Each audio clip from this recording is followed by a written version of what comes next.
De retour donc sur ce plateau pour recevoir, comme je le disais à l'entame, le préfet de la Alors, Donga, Samy, Eliassou Suleiman Aïné Biao, qui est déjà, en tout cas, en ligne. Monsieur le préfet, bonjour.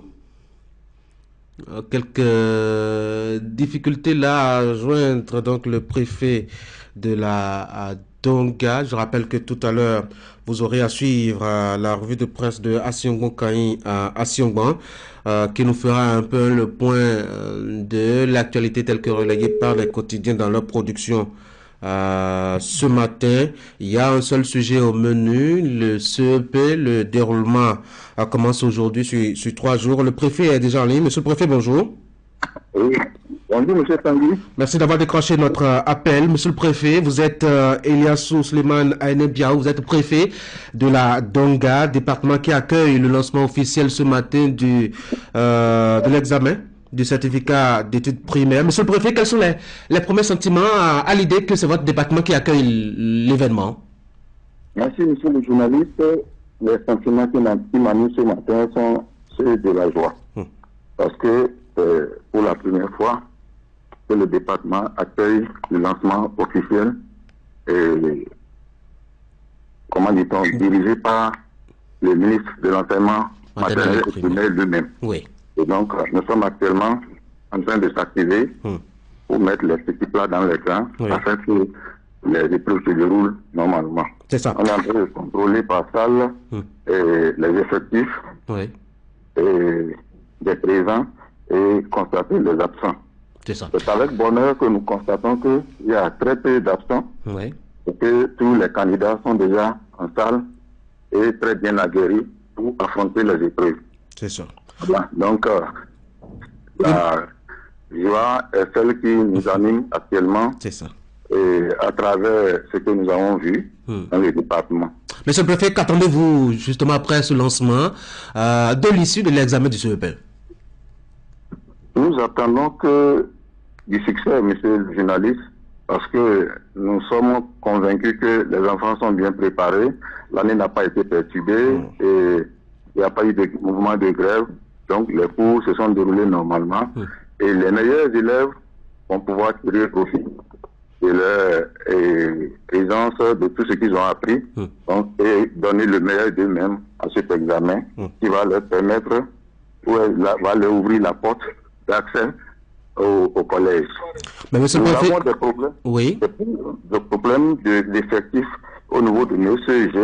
Et notre souhait le plus ardent est que beaucoup d'enfants réussissent, beaucoup de candidats réussissent du moins et atteignent le collège et que les parents, à travers notre sensibilisation, maintiennent ceux-là qui vont réussir là au collège afin qu'ils puissent poursuivre le cursus jusqu'au baccalauréat tout au moins. Oui, justement, vous évoquez un problème assez intéressant et important de la Donga, c'est la scolarisation surtout des filles et leur maintien à l'école. Quelles sont les politiques et les stratégies au niveau de votre département pour quand même accélérer ou améliorer le visage? On connaît un peu les statistiques de la Donga en matière donc d'examens nationaux.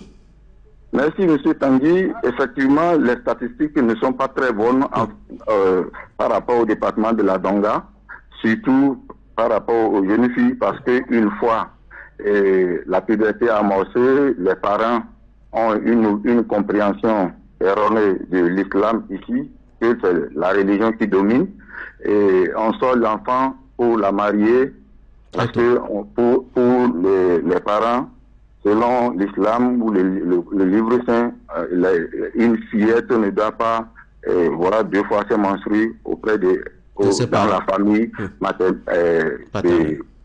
dans la famille paternelle ou maternelle. Par conséquent, elle est déjà mûre pour aller se marier. Nous sommes en train de mettre une fin à cet état de choses en prenant un arrêté pour interdire les mariages précoces des jeunes filles mineures qui n'ont pas encore atteint l'âge de la majorité et qui sont encore scolarisables. Et donc, c'est cette politique que nous avons mise en place à travers les leaders d'opinion, les imams, les prêtres et les leaders de différentes confessions religieuses qui sont présentes dans le département de la Donga. Et nous voyons que ça prend. Il y a aussi que nous avons organisé, avant la rentrée, un forum sur l'éducation pour faire le diagnostic de tout ce qui freine l'émergence ou le développement de l'éducation dans le département de la Donga. Oui. Le diagnostic posé, on connaît déjà désormais les causes, et donc nous sommes en train de s'attaquer aux causes actuellement pour pouvoir éradiquer le mal une fois pour toutes. C'est ça. Mais monsieur le préfet, le mal ne touche pas que les jeunes filles aussi. Il n'y a que les jeunes garçons difficilement finissent leur cursus scolaire. Ils sont souvent captés par l'envie d'aller ailleurs et surtout de faire de l'immigration au-delà des frontières nationales. Djougou reste quand même une ville très marquée par ce phénomène-là. Qu'est-ce que vous faites à leur endroit? Affirmatif, monsieur le journaliste, parce que le sport de l'ailleurs est ce qui nous caractérise beaucoup plus ici. C'est là où nos yeux n'ont pas atteint ce qu'on n'a pas vu, que nous pensons être vraiment l'Eldorado.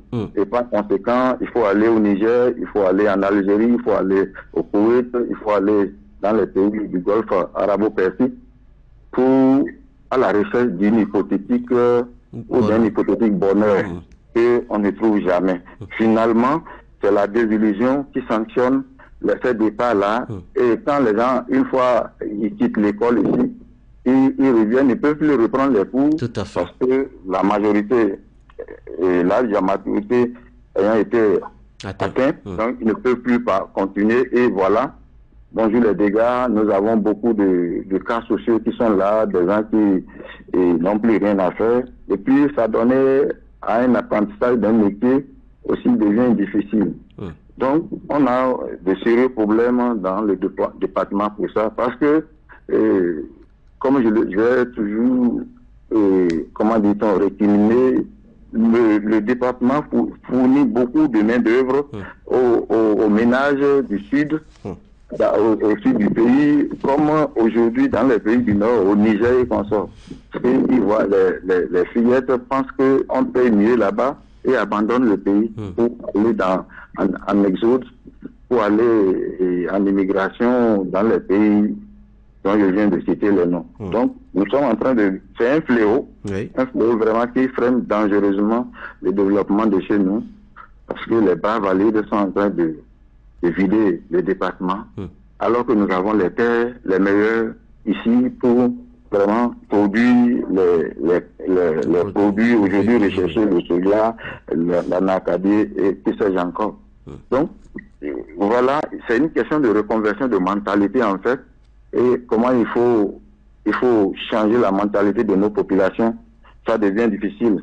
Dans l'instar de ce que Ashtam vous a dit, il dit qu'il est plus difficile de casser les noix d'un coco par la main et de faire changer la mentalité à un peuple.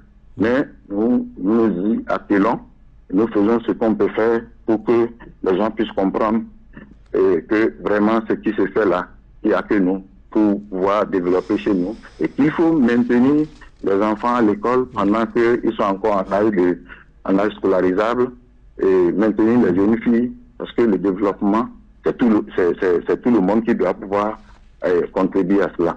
Monsieur le préfet, un mot pour finir rapidement cet entretien. Monsieur Tanguy, merci beaucoup. Merci d'avoir pensé à notre département ce matin et de me prendre ton micro pour me faire entendre. Il y a une question actuellement qui me taraude un peu l'esprit aussi. C'est laquelle? La crise au niveau du conseil communal de Copago, où je demande au conseil de s'entendre parce que le maire est issu d'un parti politique qui lui retire sa confiance.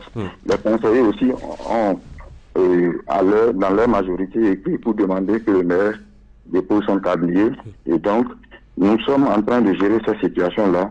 Nous demandons la clémence de Dieu pour qu'on soit bien assisté, afin qu'on trouve une issue heureuse à cette crise qui n'en cesse jamais au niveau de nos conseils communaux. Tout à fait. C'est vrai que Copago est secoué depuis quelques mois maintenant par une crise où certains conseillers contestent, je dois dire, l'autorité au maire qui est en place et à ses adjoints d'ailleurs, et appelle justement à une révision donc de la configuration du conseil communal. Merci beaucoup, monsieur le préfet.